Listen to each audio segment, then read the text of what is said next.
Hey guys, today I'm going to show you how to delete Facebook account permanently. First, once you have logged into your Facebook account, click on your profile picture at the top right part and click on Settings and Privacy. Click on Settings once again, and at the left hand side we have some new options. Let's click on Account Center right here to see more of it. And once we are at the Account Center, we have some options under Account Settings. From here, let's click on Personal Details, and you should be able to see Account Ownership, and you should be able to see Account Ownership and Control, so click on that one. From here, we would have two options, Memorialization or Deactivation and Deletion. So we are going to click on Deactivation or Deletion to permanently delete our account. From here, we are going to select the account we would like to permanently delete. So select your Facebook account. And from here, you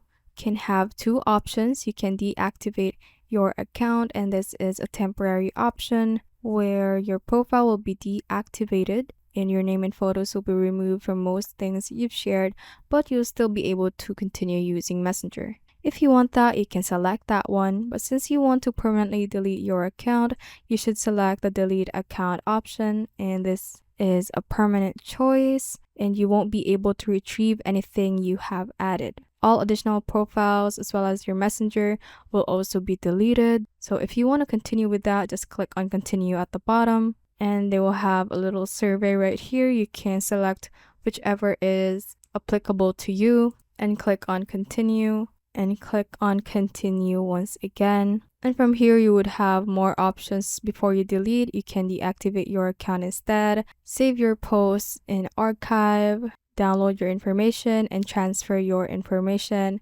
If you want to do all that, just select the option for each matter and click on continue at the bottom. And once you have finalized your decision, you would be asked to re-enter your password and then your account will be deleted permanently. Thanks for watching. If you found this useful, hit that like button and subscribe for more videos like this.